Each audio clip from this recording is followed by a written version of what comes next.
ডিব্ৰুগড়ৰ জ্যেষ্ঠ সাংবাদিক সঞ্জীৱ নন্দীৰ আজি ডিব্ৰুগড় শান্তিপাৰা নিজা বাসগৃহত পৰম্পৰা ৰীতি নীতিৰে আদ্য শ্ৰাদ্ধ অনুষ্ঠিত হয়। বিগত 22 জানুৱাৰীত অকাল মৃত্যু সাৱটি লোৱা ডিব্ৰুগড়ৰ জ্যেষ্ঠ সাংবাদিকগৰাকীৰ এই আদ্য শ্ৰাদ্ধৰ অনুষ্ঠানৰ লগত সংগতি ৰাখি ডিব্ৰুগড়ৰ সমূহ সাংবাদিকে আদ্য শ্ৰাদ্ধত উপস্থিত হৈ প্ৰয়াত সতীৰ্থ সাংবাদিক সঞ্জীৱ নন্দীক স্মৰণ কৰে আৰু সমূহ সাংবাদিকৰ প্ৰচেষ্টাত প্ৰকাশ কৰি উলিওৱা জিতেন্দ্ৰীয় সঞ্জীৱ নন্দী নামৰ এখন স্মৃতি গ্ৰন্থ উন্মোচন কৰে। ডিব্ৰুগড়ৰ জ্যেষ্ঠ সাংবাদিক প্ৰয়াত সঞ্জীৱ নন্দী ডাঙৰীয়া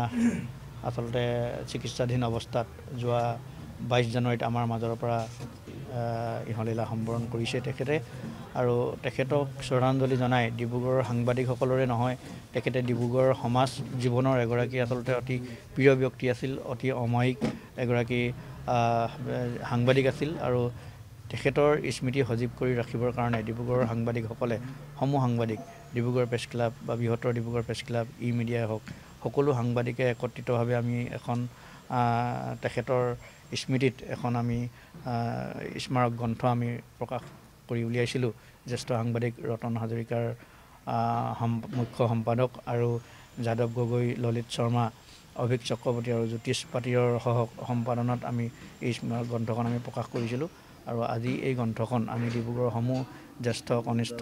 সকলো সাংবাদিক একত্ৰিত হৈ আমি তেখেতৰ বাসগৃহত আহি তেখেতৰ পৰিয়ালক আমি অৰ্পণ কৰিছোঁ আৰু আশা কৰিছোঁ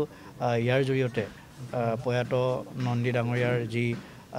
সমাজ আৰু সাংবাদিক জীৱনলৈ যি আদৰ্শ দি গ'ল এই আদৰ্শ আচলতে আমি জীয়াই ৰাখিবলৈ চেষ্টা কৰিম আৰু উঠি অহা পৰৱৰ্তী যিসমূহ নৱপ্ৰজন্মৰ যিসমূহ সাংবাদিক আছে তেওঁলোকেও তেওঁৰ এই আদৰ্শ জীয়াই ৰাখিবলৈ ইয়াৰ জৰিয়তে চেষ্টা কৰিম। আজি যিহেতু তেওঁৰ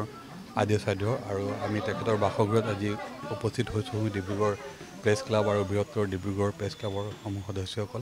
আৰু আজিৰ দিনতে আমি দৰাচলতে এগৰাকী আমাৰ সতীৰ্থ সাংবাদিকক শ্ৰদ্ধাঞ্জলি জনাবলৈ এটি স্মৃতি গ্ৰন্থ আমি প্ৰকাশ কৰি উলিয়াইছোঁ আৰু এই স্মৃতি গ্ৰন্থখনি আজি তেওঁ সাংবাদিকগৰাকীৰ পৰিয়ালবৰ্গক আমি আজি অৰ্পণ কৰিছোঁ আৰু আমি সকলো সাংবাদিক দৰাচলতে এই মুহূৰ্তত আমি ক'বলৈ দৰাচলতে ভাষা নাই, আমি সকলো শোকত ভাগি পৰিছোঁ। অসম আদিত্য, ডিব্ৰুগড়।